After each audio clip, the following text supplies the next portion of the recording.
أعوذ بالله من الشيطان الرجيم. بسم الله الرحمن الرحيم. واستفزز من استطعت منهم بصوتك وأجلب عليهم بخيلك ورجلك وشاركهم في الأموال والأولاد وعدهم وما يعدهم الشيطان إلا غرورا.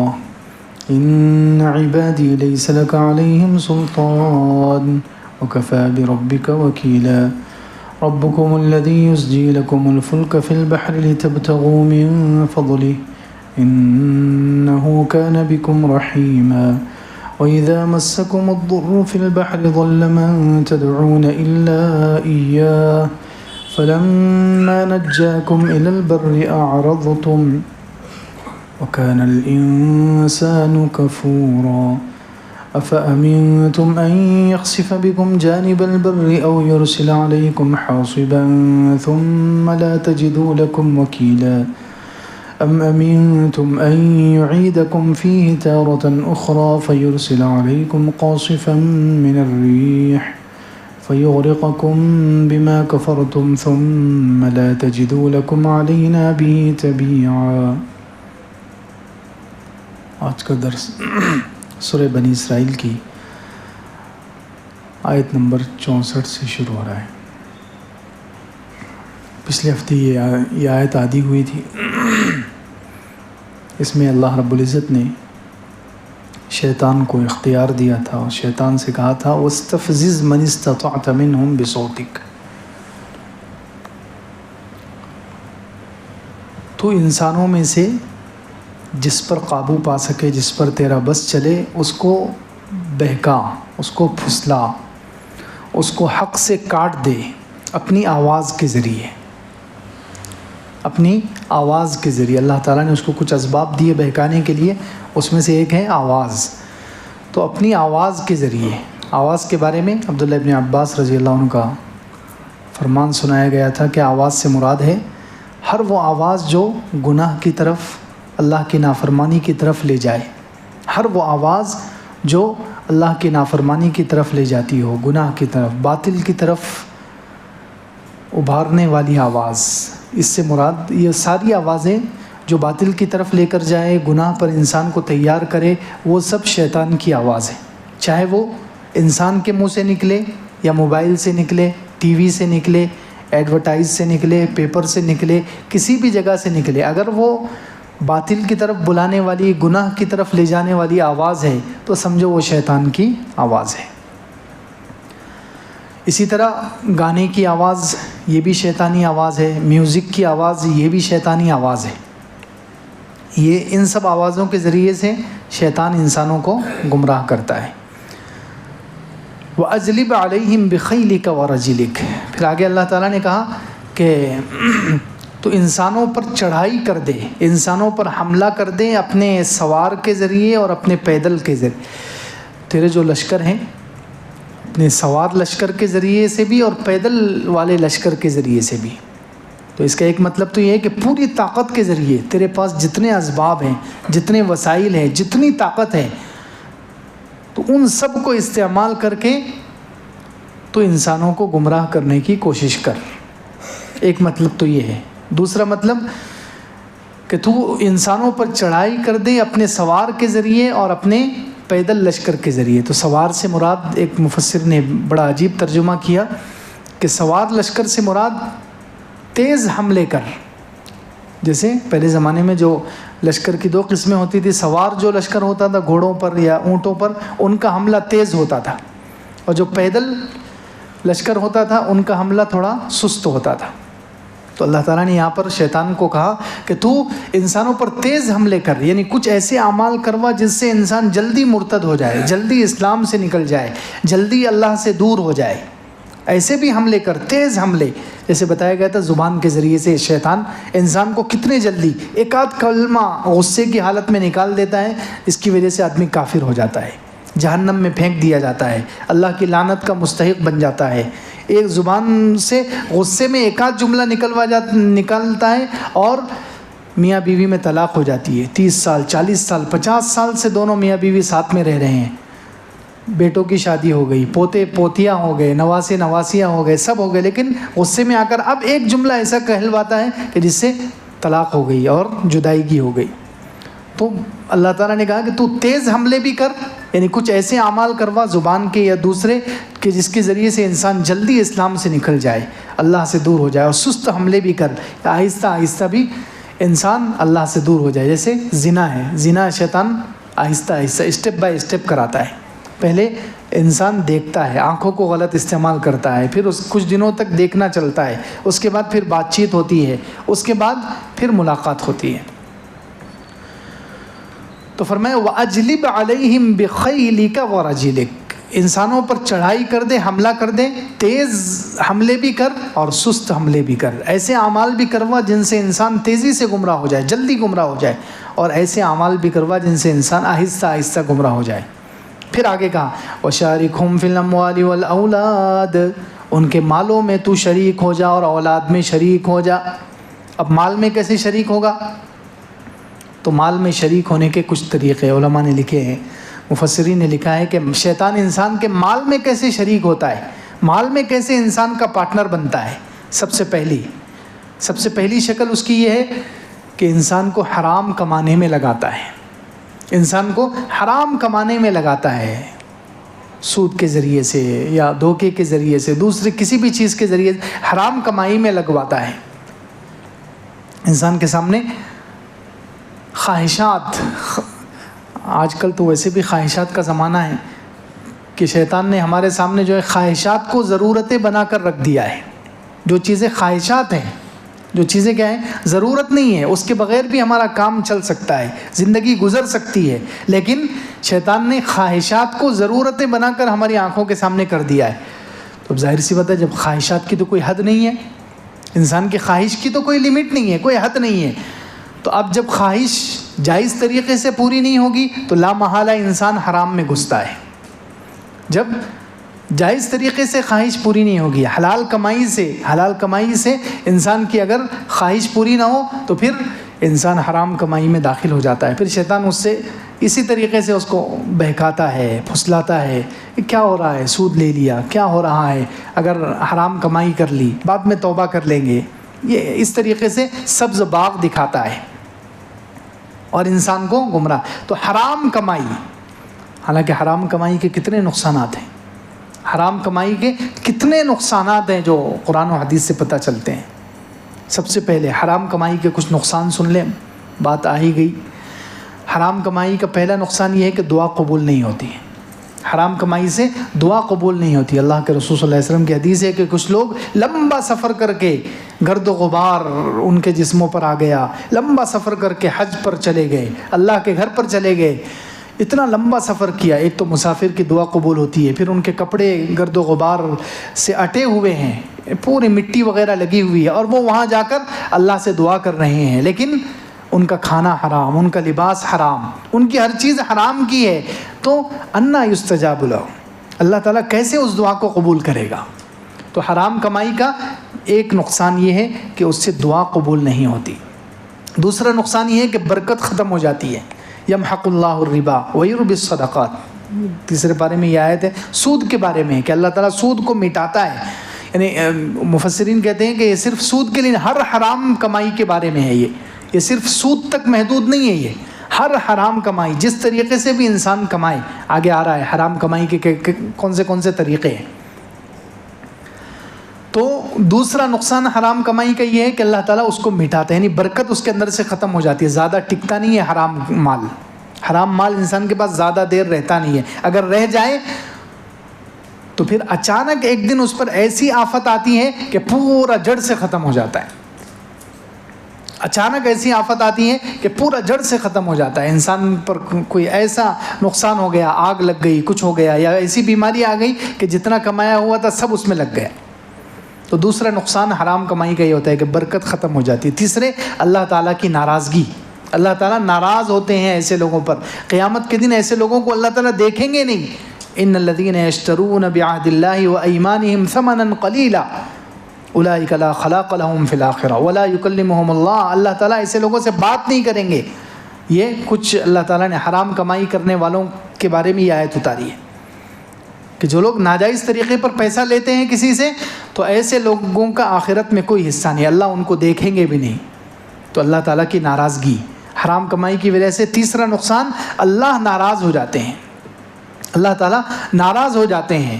اسی طرح قبر کا عذاب ہوتا ہے، حرام کمائی کی وجہ سے قبر میں عذاب ہوتا ہے. کئی حدیثوں میں ہے کہ جو حرام کما کر مر گیا، توبہ نہیں کی، تو اس کو قبر میں عذاب ہوگا. اسی طرح آخرت کا عذاب، یہ تو یتیموں کے مال کے بارے میں 4 پارے میں، ان الذین یاکلون اموال الیتامی ظلما انما یاکلون فی بطونہم نارا. جو یتیموں کا مال ظلمن کھاتے ہیں، یہ بھی حرام مال ہے. جو یتیموں کا مال ظلمن کھاتے ہیں تو وہ کیا کھا رہے ہیں؟ آگ کے انگارے اپنے پیٹ میں بھر رہے ہیں. تو 5واں نقصان آخرت کا عذاب ہوتا ہے. اور 6واں نقصان، لعنت پڑتی ہے ان پر، اللہ کی رحمت سے وہ دور کر دیے جاتے ہیں. سود کھانے والوں کے بارے میں بھی ہے کہ ان پر لعنت ہے، شراب کی کمائی کرنے والوں کے بارے میں بھی ہے، اور چور کے بارے میں. 3 قسم کی یہ حرام کمائی ہے. سود کی کمائی بھی کیسی ہے؟ حرام. چور کی کمائی بھی کیسی ہے؟ حرام. شراب کی کمائی بھی کیسی ہے؟ حرام. ان تینوں کے بارے میں اللہ کے رسول صلی اللہ علیہ وسلم کی حدیثوں میں ہے کہ ان پر لعنت ہے. یعنی اس کا مطلب مفسرین اور علماء کہتے ہیں ہر قسم کی حرام کمائی جو ہے، کمائی کرنے والوں پر اللہ کی لعنت پڑتی ہے، انہیں اللہ تعالیٰ اپنی رحمت سے دور کر دیتے ہیں. یہ 6واں نقصان. 7واں نقصان یہ ہے کہ برے خاتمے کا ڈر ہے. جو حرام کماتے ہیں، زندگی پر حرام کماتے رہے اور حرام خود بھی کھاتے رہے، اپنے بچوں کو بھی کھلاتے رہے، ایسے لوگوں کا ایمان چھین لیا جاتا ہے موت کے وقت. سوء خاتمہ کتنے لوگوں کے بارے میں ہے کہ ان لوگوں کا برا انجام ہوا حرام کمائی کی وجہ سے. تو یہ 7 بڑے نقصان ہیں حرام کمائی کے. اب حرام کمائی کون سی ہے؟ جیسے سود کا مال، سود کے ذریعے سے انسان کمائے تو یہ حرام کمائی ہے. اسی طرح دھوکہ دے کر کمائیں، چیز بتائی کچھ دیا کچھ، کرتے ہیں بہت سارے لوگ، بتاتے کچھ ہیں دیتے کچھ ہیں. تو دھوکہ دے کر کمایا گیا مال یہ بھی حرام مال ہے. اسی طرح جھوٹ بول کر کمایا گیا یہ بھی حرام مال ہے. اس کی بھی قسمیں ہو سکتی ہے کہ ہم کو اتنے میں آئی ہے، حالانکہ اتنے میں نہیں آئی تھی، بس تھوڑا سا نفع کمانے کے لیے جھوٹ بول دیا. 500 کی چیز ہے لیکن کہہ دیا کہ مجھے تو 700 میں آئی ہے، تھوڑا سا نفع کمانے کے، تھوڑا سا نفع زیادہ مل جائے اس لیے جھوٹ بول دیا. تو جھوٹ بول کر کمایا گیا مال یہ بھی حرام ہے. اسی طرح کسی چیز کو بیچا، اس کے اندر عیب تھا، عیب کو چھپا کر بیچا تو یہ بھی حرام ہے. بہت سارے لوگ گاڑی بیچتے ہیں، اس کا انجن خراب ہے، اندر سے کچھ خرابی ہے، سامنے والے کو خرابی نہیں بتاتے، چھپا دیتے ہیں اور پھر اس کو دے کر خوش ہوتے ہیں. یہ حرام ہے. اور خوش ہوتے ہیں کہ ہم نے تو چپکا دیا اس کو، ہم نے تو بیوقوف بنا دیا. نہیں، یہ حرام ہے. چیز کا عیب چھپا کر کمانا یہ کمائی بھی حرام کمائی ہے. اسی طرح ناپ تول میں کمی کر کے جو مال کمایا جائے وہ بھی حرام ہے. ناپ تول میں ڈنڈی مار کے کمایا جائے یہ مال بھی حرام ہے. اسی طرح رشوت کا مال حرام ہے، رشوت کے ذریعے سے جو مال لیا جائے وہ بھی حرام ہے. اسی طرح کسی کا مال چھین کر لیا جائے اور وہ استعمال کیا جائے، کسی کی زمین لے لی، مکان پر قبضہ کر لیا، کسی کی دکان لے لی. کتنے لوگ ہیں اللہ معاف کرے، تو کسی کی چیز چھین کر اس سے فائدہ اٹھانا اور اس کو استعمال کرنا یہ بھی حرام کا مال ہے. اور آخری چیز یتیم کا مال لے کر کھا لینا، یتیم کے مال پر قبضہ. بڑا بھائی ہے، دوسرے سب چھوٹے چھوٹے بھائی ہے، باپ کا انتقال ہو گیا تو بڑے بھائی نے قبضہ کر لیا. یا بعض مرتبہ چچا ایسا کرتے ہیں، بھتیجوں کو نہیں دیتے، اپنی بیوہ بھابھی کو نہیں دیتے اور سارے مال پر قبضہ کر لیتے ہیں. تو یتیم کا مال کھانا یہ بھی حرام مال ہے. تو یہ اتنی قسمیں ہیں حرام مال کی: سود کا مال، رشوت کا مال، چوری کا مال، دھوکہ دے کر کمایا گیا، جھوٹ بول کر کمایا گیا، عیب چھپا کر کمایا گیا، ناپ تول میں ڈنڈی مار کر کمایا گیا، یتیم کے مال پر قبضہ کیا گیا، کسی سے چھین کر لیا گیا، کسی کی جگہ پر قبضہ کر کے لیا گیا. یہ سب مال حرام ہے. پھر حرام کے کتنے نقصانات ہیں وہ بھی بتا دیے گئے. تو خیر، شیطان مال میں شرکت کرتا ہے، انسان کے مال میں شریک ہوتا ہے. اس کا پہلا طریقہ کیا ہے کہ وہ حرام کمانے لگاتا ہے، انسان کو حرام کمانے لگاتا ہے. اس طریقے سے وہ انسان کے مال میں پارٹنر بن جاتا ہے. دوسرے، شیطان انسان کے مال میں شریک ہوتا ہے. اس کا دوسرا طریقہ کیا ہے؟ دوسری شکل کیا ہے؟ کہ انسان کو گناہوں میں مال خرچ کرواتا ہے. گناہوں میں مال خرچ کرواتا ہے. عیاشی میں لوگ زنا کے لیے پیسے خرچ کرتے ہیں، ڈانس بار کے لیے، شراب کے لیے، اور کتنے حرام کام ہیں. تو گناہوں میں مال خرچ کروا کر شیطان انسان کے مال میں شریک ہوتا ہے. یہ مال میں شریک ہونے کی دوسری شکل ہے کہ گناہوں میں خرچ کروائے گا. تیسری شکل ہے انسان کے مال میں شریک ہونے کی. شیطان انسان کے مال میں شریک ہوتا ہے فضول خرچی کروا کر. فضول خرچی یعنی جس چیز میں انسان کو اللہ تعالیٰ نے پیسہ دیا ہے تو وہ کپڑا پہن سکتا ہے، اچھا کھانا کھا سکتا ہے، مکان بنا سکتا ہے، لیکن اس کی حد کیا ہے کہ ایسا کھائے، ایسا پہنے، ایسا مکان بنائے کہ جس سے خود کو اچھا لگے، خود کو سکون ہو. اس حد تک جائز ہے.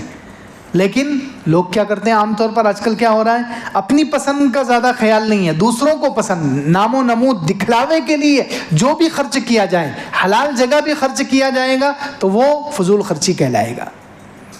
کپڑے ایسے لیں گے کہ لوگوں کو پسند آئے، گھڑی ایسی استعمال کریں گے لوگوں کو پسند آئے، نام و نمود دکھلاوے کے لیے. گھر بنائیں گے لوگوں کو اچھا لگے، شادی کریں گے لوگوں کو اچھا لگے، لوگوں کو معلوم ہو کہ میں نے اتنے لوگوں کو کھانا، اتنے 100 لوگوں کو کھانا کھلایا، لوگوں کو معلوم ہے میرے بچے کا ولیمہ ہے اس لیے میں اتنا خرچ کر رہا ہوں، اتنے آئٹم کھانے میں نے رکھے ہیں دکھلاوے کے لیے. تو یہ ناجائز ہے. فضول خرچی میں شیطان فضول خرچی کروا کر انسان کے مال میں شریک ہوتا ہے. میرے بچے کا برتھ ڈے ہے، میرے بچے کی روزہ کھلائی ہے، اس میں فضول خرچی کروائے گا اور اس طریقے سے انسان کے مال میں شریک ہوگا. انسان کے مال میں شریک ہونے کی تیسری قسم ہے. اسی طرح انسان کے مال میں شریک ہونے کی چوتھی قسم ہے کہ انسان جب کھانے لگتا ہے تو شیطان بسم اللہ بھلا دیتا ہے. انسان جب کوئی چیز کھانا شروع کرے تو بسم اللہ بھلاتا ہے، اس طریقے سے کھانے میں شریک ہو جائے. کھانا بھی تو مال ہے، کھانا بھی مال ہے.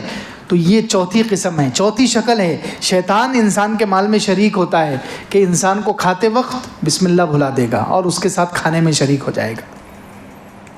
اور پانچویں شکل ہے، آخری شکل، پانچویں شکل ہے انسان کے مال میں شریک ہونے کی. شیطان انسان کے مال میں شریک ہوتا ہے، اس کی پانچویں شکل ہے کہ انسان کو اپنے مال میں سے غیر اللہ کے لیے کچھ حصہ الگ کرنے لگاتا ہے.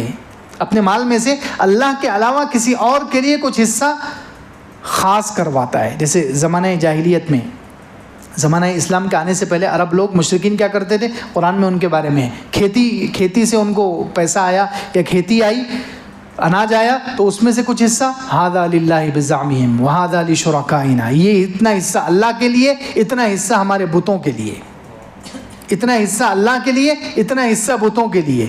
وقالوا هذه انعام وحرث حجر لا يطعمها الا من نشاء بزعمهم، کہتے تھے کہ یہ جانوروں میں سے کچھ جانوروں کو الگ کر لیتے تھے کہ ان جانوروں کو ہاتھ لگانا منع ہے، یہ ہمارے فلاں بت کے لیے ہے، فلاں بت کے نام پر ہم نے چھوڑ دیا.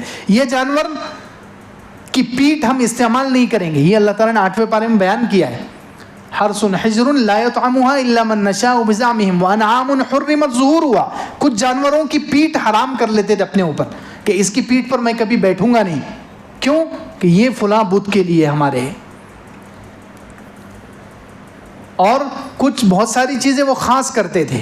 تو شیطان اس طریقے سے بھی انسان کے مال میں شریک. آج کل بہت سارے لوگ باباؤں کے نام پر اور پتہ نہیں کس کے نام پر اپنے مال میں سے حصہ نکالتے ہیں، اپنے مال میں سے حصہ خاص کرتے ہیں. یہ شیطان کی شرکت ہے انسان کے مال میں کہ فلاں درگاہ کے نام پر یا فلاں اس کے نام پر مال، انسان کے مال میں سے اللہ کے غیر اللہ کے لیے کچھ حصہ خاص کرنا، غیر اللہ کے لیے کچھ حصہ خاص کرنا. اس طریقے سے شیطان انسان کے مال میں شریک ہو جاتا ہے جو کہ جائز نہیں ہے. تو خیر یہ 5 طریقے ہیں کہ شیطان ان طریقوں سے انسان کے مال میں شرکت کرتا ہے. اسی طرح آگے اللہ تعالیٰ نے کہا وَشَارِكْهُمْ فِي الْأَمْوَالِ وَالْأَوْلَادِ، مال میں بھی شریک ہو اور انسانوں کی اولاد میں بھی شریک ہو.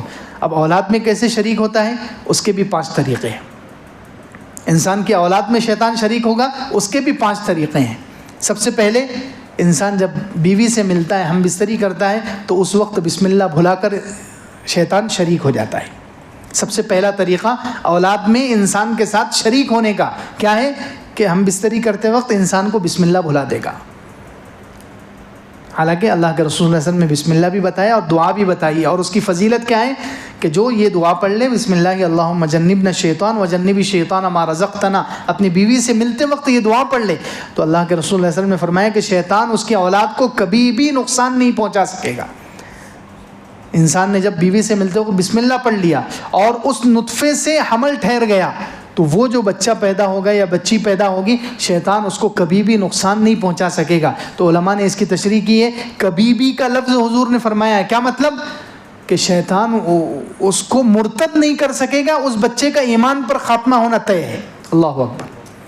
اگر انسان بسم اللہ کہہ کر بیوی سے مل لے اور اسی نطفے سے حمل ٹھہر جائے تو پھر شیطان اس کو نقصان نہیں پہنچا سکے گا، یعنی اس کا ایمان پر ہی خاتمہ ہوگا۔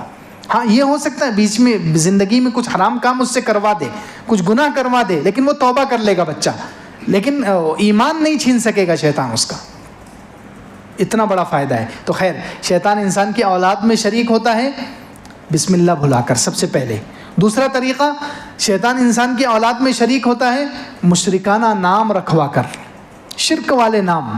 جیسے پہلے زمانے میں، زمانہ جاہلیت میں لوگ نام رکھتے تھے بتوں کے نام پر، عبداللات، لات کا بندہ، لات ان کا بت ہے، عزا ان کا بت تھا، عبد العزا۔ بعض روایتوں میں ہے کہ ابو لہب جو ہے، جو حضور صلی اللہ علیہ وسلم کا چچا ہے، اس کا نام بھی عبد العزا تھا، یعنی عزا بت، بت کا بندہ، عزا کا بندہ۔ حالانکہ بندے کس کے ہیں؟ سب اللہ کے۔ بندے کس کے ہیں؟ اللہ کے۔ اللہ کے علاوہ کسی کے بندے نہیں ہیں۔ بندے سب جتنے انسان ہیں سب اللہ کے بندے ہیں، لیکن مشرکانہ نام رکھوا کر شیطان انسان کے اولاد میں شریک ہوتا ہے۔ اسی طرح آج کل لوگ عبد المصطفیٰ نام رکھتے ہیں، مصطفیٰ کا بندہ، عبد النبی، نبی کا بندہ۔ حالانکہ نبی خود کس کے بندے ہیں؟ اللہ کے۔ کلمے میں، کلمہ طیبہ میں کیا ہے؟ لا الہ الا اللہ، اشہد ان لا الہ الا اللہ واشہد ان محمدًا عبدہ ورسولہ۔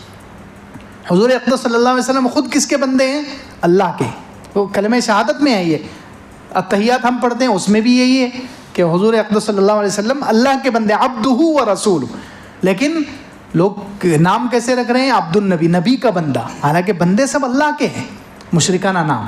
اسی طرح شیعوں کی طرف سے کچھ نام ہمارے اندر آئے، جیسے الطاف حسین، شرکیہ نام ہے۔ کیوں؟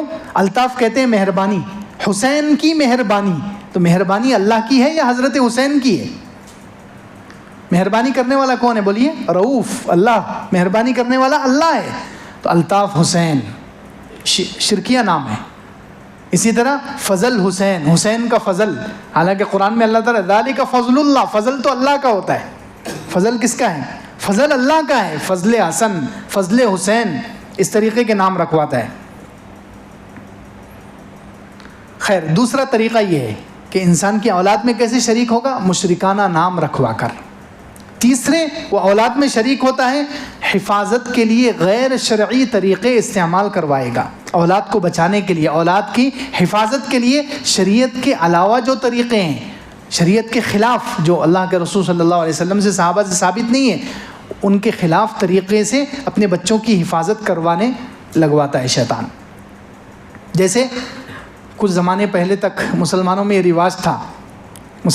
رواج تھا، 2-3 بچوں کا، جس گھر میں 2-3 بچوں کا انتقال ہو گیا تو وہ لوگ کیا سوچتے تھے کہ اب اگر بچہ پیدا ہوا، آڑا ٹیڑھا نام رکھ دیں گے، بچہ بچ جائے گا، فرشتے پھر اس کو لینے کے لیے نہیں آئیں گے، نعوذ باللہ، دگڑو، پھترو، بھکن، ڈھکن، پتہ نہیں کیا کیا نام رکھ دیں گے۔ ایسا نام رکھنے کی وجہ سے یہ عقیدہ تھا، ایسا نام رکھنے سے بچہ بچ جائے گا۔ یہ حفاظت کے لیے غیر شرعی طریقے، غیر شرعی، شریعت نے جو طریقے نہیں بتائے بچوں کو بچانے کے لیے، بچوں کی حفاظت کے لیے، فلاں جگہ سے لاؤ دھاگا لا کر، بعض لوگ تو مندروں سے جا کر دھاگا لا کر باندھ دیتے ہیں، مسلمان مندروں سے، کہ بچے کی حفاظت ہوگی، نعوذ باللہ من ذالک۔ تو یہ حفاظت کے لیے، بچوں کو بچانے کے لیے، ان کی حفاظت کے لیے غیر شرعی طریقے استعمال کرنا، یہ بھی شیطان کی شرکت ہے انسان کی اولاد میں۔ چوتھے، حرام مال سے بچوں کی پرورش کرنا، حرام مال سے بچوں کی پرورش کرنا، یہ بھی شیطان کی شرکت ہے انسان کی اولاد میں، کہ وہ انسان کو اپنے بچوں کی پرورش کرنے لگاتا ہے حرام مال سے، کیونکہ شیطان کو معلوم ہے اگر حرام مال سے پلتے رہیں تو یہ بچے ماں باپ کے بھی نافرمان ہوں گے اور اللہ کے بھی نافرمان ہوں گے۔ حرام مال کھانے والا اللہ کا فرما بردار بن جائے، ہو ہی نہیں سکتا۔ اسے عبادتوں کی توفیق ہو جائے، ہو ہی نہیں سکتا. اس کا دل اور دماغ اور روح پاک صاف ہو جائے زندگی میں، ہو ہی نہیں سکتا. تو اس لیے شیطان کے اولاد میں شرکت کرتا ہے. چوتھا طریقہ کیا ہے کہ انسان کو اپنے بچوں کی پرورش کے لیے حرام مال پر مجبور کرتا ہے، حرام مال سے بچوں کی پرورش کرنے لگواتا ہے. 4 شکلیں ہو گئی. 5ویں شکل ہے اولاد میں انسان کے شریک ہوتا ہے شیطان. کیسے؟ 5ویں شکل ہے کہ اپنی اولاد کو شیطان انسان کے دل میں ایسے خیالات ڈال کر ایسے طریقے اختیار کرنے لگاتا ہے کہ اولاد دینی تعلیم سے جاہل رہے اور ایسی دنیاوی تعلیم حاصل کرے جس سے ان کا ایمان خطرے میں پڑ جائے. دینی تعلیم سے جاہل رکھ کر ان کو ایسی دنیاوی تعلیم دے دینا، جیسے عیسائیوں کے اسکول میں بھیج دیا. مراٹھی اسکول بھی آج کل ہمارے لیے کچھ کم خطرہ نہیں ہے، وہ بھی کم خطرناک نہیں ہے. عیسائیوں کے اسکول، ہندوؤں کے اسکول، ان اسکولوں میں بھیج کر بچوں کو تعلیم دلوانا، تو وہ لوگ تعلیم کے ساتھ ساتھ شرک کب بچوں کے دل میں داخل کریں گے ہم نہیں بتا سکتے. کفر کب ہمارے بچوں کے دلوں میں داخل ہو جائے گا ہم نہیں بتا سکتے. تو اگر ان اسکولوں میں تعلیم دلوانا ہی ہے، عیسائیوں کی اسکول میں اگر بچوں کو تعلیم دلوانا مجبوری ہے کسی کی، تو پہلے وہ بچوں کو دینی تعلیم دلوائے، اس کے عقائد اتنے مضبوط کریں، اس کو ایسا اتنا ماہر بنا دے عقائد میں، دین میں اتنا مضبوط بنا دے کہ بچے وہاں جا کر کفر کو قبول نہ کریں. جو کفریہ بات آئے فوراً اس کو ریجیکٹ کر دیں، فوراً رد کر دیں کہ یہ بات غلط ہے تمہاری، یہ ہمارے قرآن کے خلاف ہے، شریعت کے خلاف ہے، ہم اس بات کو نہیں مان سکتے. تو پہلے بچوں کو دینی تعلیم اور عقائد میں، ایمان میں اتنا مضبوط بنانا ہے کہ وہ کسی باطل عقیدے کو، کسی کفریہ شرکیہ عقیدے کو قبول نہ کریں. اگر اس کے بغیر دینی تعلیم نہیں دی، ان کو عقائد میں، ایمان میں مضبوط نہیں کیا اور ایسی تعلیم دینے کے لیے بھیج دیا کہ جہاں بچوں کا ایمان خطرے میں ہے، تو گویا یہ شیطان کی شرکت ہے انسان کی اولاد میں. تو فرمایا وَشَارِكْهُمْ فِي الْأَمْوَالِ وَالْأَوْلَادِ وَعِدْهُمْ. اللہ تعالیٰ نے شیطان سے کہا کہ تو ان کے ساتھ شریک ہو جا انسانوں کے مال میں اور اولاد میں. وَعِدْهُمْ، اور ان سے وعدے کر. وَمَا يَعِدُهُمُ الشَّيْطَانُ إِلَّا غُرُورًا. شیطان وعدے نہیں کرتا مگر دھوکے کے. شیطان جو بھی وعدہ کرتا ہے وہ دھوکے کے کرتا ہے، دکھاتا کچھ ہے رہتا کچھ نہیں ہے. شیطان انسان کو بس جنت دکھائے گا، ہتھیلی پر جنت دکھائے گا، یا ایسے ہرے باغ حرام کام کو اور گناہوں کو ایسے سجا کر پیش کرے گا کہ انسان اس کو کر لیتا ہے. حرام کام کو اتنا آسان بنا کر اور اتنا ہلکا بنا کر اور اتنا خوبصورت بنا کر پیش کرتا ہے کہ مسلمان مجبور ہو جاتا ہے اس حرام کام کو کرنے پر. یہ شیطان ایسے وعدے کرتا ہے. کیا ہو رہا ہے؟ ہزاروں لوگ کر رہے ہیں حرام کام، میں نے کر لیا تو کون سی آفت آ جائے گی؟ کیا ہو رہا ہے؟ کس نے دیکھا ہے نعوذ باللہ اللہ کو؟ کس نے دیکھا ہے آخرت کو؟ کس نے دیکھا ہے قبر کے عذاب کو؟ کر لو، بعد میں دیکھیں گے. سود لے لو، یہ حرام کام کر لو، زنا کر لو، دیکھیں گے. حرام کام کو ایسا سجا کر اور ہلکا بنا کر پیش کرے گا. کوئی بات نہیں، بہت سارے لوگ کر رہے ہیں، کیا ہوا میں نے کر لیا تو؟ یہ شیطان ایسے وعدے کرتا ہے، ایسی امیدیں دلاتا ہے، ایسے ہرے باغ دکھاتا ہے، ایسا آسان کر کے پیش کرتا ہے کہ انسان اس کو کر لیتا ہے. تو شیطان یہ تو اولاد میں شریک ہونے کے بارے میں الحمدللہ تفصیل سے بات ہو گئی، اور مال میں کیسے شریک ہوتا ہے، آواز کے ذریعے سے کیسے گمراہ کرتا ہے، اس کے تیز حملے کیسے ہیں، سست حملے کیسے ہیں. اور اعمال میں سے کچھ اعمال ایسے ہیں کہ جن میں شیطان انسان کو گمراہ کرتا ہے، جن کے ذریعے سے اسٹیپ بائی اسٹیپ. کیسے؟ سب سے پہلے انسان کو مجبور کرے گا یا وسوسہ ڈالے گا یا اس کو گمراہ کرنے، کفر پر لے جانے کی کوشش کرے گا. کفر پر لے جانے کے، انسان سے کفر ہو جائے، شرک ہو جائے، کفر اور شرک کرانے کی کوشش کرتا ہے.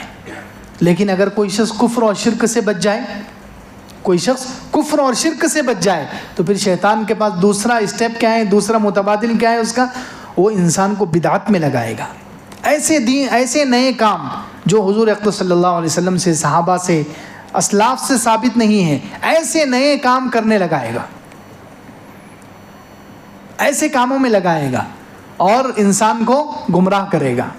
اور بدعتی لوگ جو نئے نئے کام کرتے ہیں دین میں، نئے کام جس کا ثبوت حضور اقدس صلی اللہ علیہ وسلم سے، کسی صحابی سے اور چاروں امام اور جو اسلاف بزرگان دین گزرے ہیں 1400 سال میں، ان میں سے کسی سے نہیں ہے، ایسے نئے کام کروائے گا اور یہ بدعتی شخص جو ہے ایسا اتنا بیچارہ عجیب ہوتا ہے کہ اس کو توبہ کی بھی توفیق نہیں ہوتی. کیوں؟ اس لیے کہ وہ تو غلط کام کو ثواب سمجھ کے کر رہا ہے, وہ کیوں توبہ کرے گا؟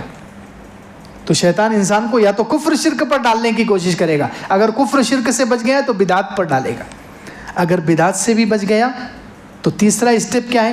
کبائر پر, بڑے حرام کام, بڑے گناہوں پر, چوری ہے, زنا ہے, جھوٹ ہے, غیبت ہے, کبائر پر, کبیرہ گناہ جن پر کچھ وعیدیں آئی ہے, ایسے گناہوں کو کبیرہ گناہ بولتے ہیں, اس پر جہنم کی وعید آئی ہے. یا اللہ کے رسول صلی اللہ علیہ وسلم نے یہ کہا ہے کہ یہ میری امت میں سے نہیں ہے, یا اس کو فلاں سزا ملے گی. تو جن گناہوں پر سزا سنائی گئی ہے, جہنم کا وعدہ کیا گیا ہے, یا یہ کہا گیا ہے کہ یہ میری امت میں سے نہیں ہے, ایسے گناہوں کو کہا جاتا ہے کبیرہ گناہ.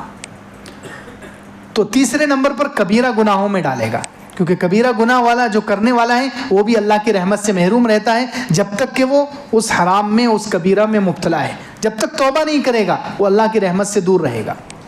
اگر انسان کبیرہ سے بھی بچ جائے, اگر مسلمان کبیرہ سے بھی بچ جائے, تو چوتھے نمبر پر وہ صغیرہ, چھوٹے چھوٹے گناہ. یہ بھی کوئی آج کل یوں تو ہم نے بہت اس کو آسان سمجھ لیا ہے, حالانکہ اللہ کے رسول صلی اللہ علیہ وسلم نے فرمایا ایاکم ومحقرات الذنوب, چھوٹے چھوٹے گناہ کو حقیر سمجھنے سے بچو, اس لیے کہ فَإِنَّهُنَّ يَجْتَمِعْنَ عَلَى الرَّجُلِ فَيُهْلِكْنَهُ, یہ جمع چھوٹے چھوٹے گناہ انسان کے اوپر جمع ہو جاتے ہیں, پھر اس کو ہلاک کر دیتے ہیں.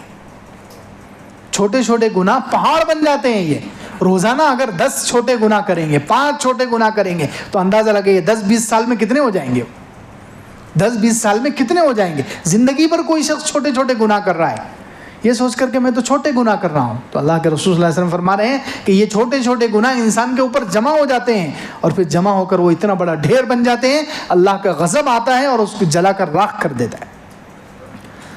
تو چوتھے نمبر پر وہ کیا کرے گا؟ اگر کبیرہ نہیں کر رہے ہیں تو چوتھے نمبر پر وہ صغیرہ گناہوں پر ڈالے گا. اگر انسان صغیرہ سے بھی بچ گیا تو پھر پانچویں نمبر پر مباح, کچھ ایسی چیزیں جو جائز ہیں, جن پر کوئی ثواب بھی نہیں, کوئی گناہ بھی نہیں, جن پر ایسے کاموں میں لگا دے گا نیکیوں سے ہٹا کر.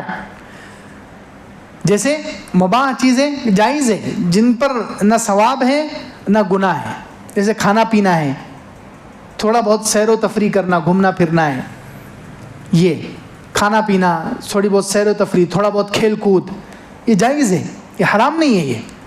لیکن اس میں انسان کو اتنا مشغول کر دے گا کہ وہ اس وقت بیٹھ کر ایک تسبیح سبحان اللہ کی نہیں پڑھ سکے گا, 2 رکعت نماز پڑھنے نہیں دے گا شیطان اس کو, تھوڑی تلاوت نہیں کرنے دے گا, مباح کاموں میں لگا دے گا, جائز کاموں میں زیادہ وقت خرچ کروا دے گا تاکہ انسان کہیں عبادت نہ کر لے, اطاعت نہ کر لے.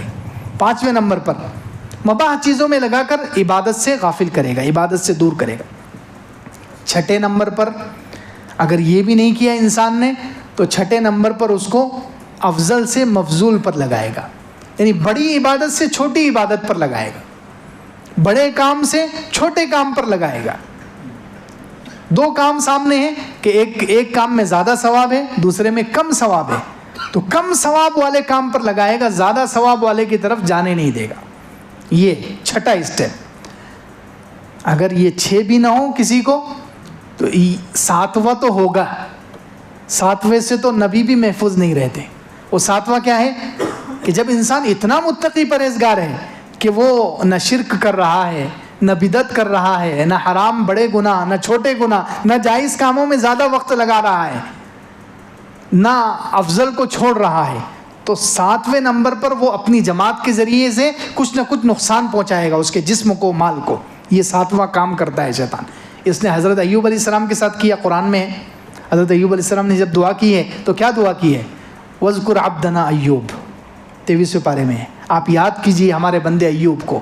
اِذْ نَادَىٰ رَبَّهُ أَنِّي مَسَّنِيَ الشَّيْطَانُ بِنُصْبٍ وَعَذَابٍ, اے اللہ, جب انہوں نے اپنے رب کو پکارا اور کیا کہا, اے اللہ مجھے شیطان نے بہت تکلیف پہنچائی ہے. مَسَّنِيَ الشَّيْطَانُ بِنُصْبٍ وَعَذَابٍ, مجھے تکلیف پہنچائی ہے اور سزا دی ہے. یعنی ان پر جو آفت آئی تھی, مفسرین نے لکھا ہے کہ حضرت ایوب علیہ السلام پر جو مصیبت آئی تھی اس میں شیطان کا ہاتھ تھا. شیطان کے ذریعے, شیطان کو اللہ تعالیٰ نے استعمال کیا. آزمائش تھی وہ حضرت ایوب علیہ السلام کے لیے, لیکن شیطان استعمال ہوا اور شیطان نے کچھ کر کے چھت وغیرہ گرا دی, جس کی وجہ سے ان کے بچے بیوی سب کا انتقال ہو گیا. تو شیطان کم سے کم یہ کروائے گا. اگر وہ 6 کام انسان نہیں کر سکا تو 6ٹھا کام انسان کو نقصان پہنچائے گا. اللہ کے رسول صلی اللہ علیہ وسلم کو بھی نقصان پہنچانے کی اس نے کوشش کی. جب حضرت ایوب علیہ السلام کو کیا, حضور اقدس صلی اللہ علیہ وسلم کو نقصان پہنچانے کی کوشش کی. حضرت جبرائیل علیہ السلام نے آ کر حضور صلی اللہ علیہ وسلم کو ایک دعا سکھائی. معراج کے واقعے میں ہے یہ بات کہ معراج کے لیے جب جا رہے تھے تو شیطان بلا رہا تھا, اور بعض روایتوں میں شیطان نے حملہ کر دیا حضور اقدس صلی اللہ علیہ وسلم پر. تو حضرت جبرائیل علیہ السلام ساتھ میں تھے. حضرت جبرائیل علیہ السلام نے کچھ کلمات کو دعا سکھائی. وہ دعا جیسے ہی پڑھی شیطان بھاگ گیا. تو کم سے کم شیطان, خیر یہ 6 طریقے ہیں کہ انسان کو اعمال میں اس طریقے سے وہ گمراہ کرتا ہے. اللہ تعالی ہماری ہر طرح سے حفاظت فرمائے. آگے اللہ تعالیٰ نے فرمایا ان عبادی لیس لک علیہم سلطان, میرے کچھ بندے ایسے ہیں کہ ان پر شیطان کا کچھ زور نہیں چلے گا. وکفیٰ بربک وکیلا, آپ کا رب کافی ہے وکیل, کارساز, کام بنانے کے لیے اللہ کافی ہے. یعنی جو انسان اللہ سے دعا کرے, اللہ سے مدد مانگے شیطان کے خلاف, شیطان سے بچنے کے لیے, شیطان کے ہر حملے سے بچنے کے لیے جو اللہ کو پکارے, تو اللہ تعالیٰ ایسا وکیل اور ایسا کارساز ہے, ایسا مدد کرنے والا ہے, ایسا کام بنانے والا ہے کہ وہ انسان کو پھر شیطان کے ہر حملے سے بچا لے گا. شیطان کسی بھی طریقے سے انسان پر حملہ نہیں کر سکے گا. تو فرمایا ان عبادی لیس لک علیہم سلطان, میرے کچھ بندے ایسے ہیں کہ ان پر شیطان کا زور نہیں چلے گا. وکفیٰ بربک وکیلا, آپ کا رب وکیل کے طور پر کافی ہے. انسان کو اگر شیطان سے بچنا ہے تو اللہ سے مانگنا پڑے گا, اللہ سے دعا کرنی پڑے گی, بار بار دعا کرنی پڑے گی, اللہ کی پناہ لینی پڑے گی, تبھی انسان شیطان سے بچ سکتا ہے. اپنے اعمال کی وجہ سے, اپنے ایمانی نور کی وجہ سے, اپنے سجدوں کی وجہ سے انسان نہیں بچ سکتا, بلکہ بعض مرتبہ انہی کے راستے سے آ کر شیطان ایسا گمراہ کرتا ہے کہ انسان کفر تک پہنچ جاتا ہے. اللہ ہم سب کی حفاظت فرمائے.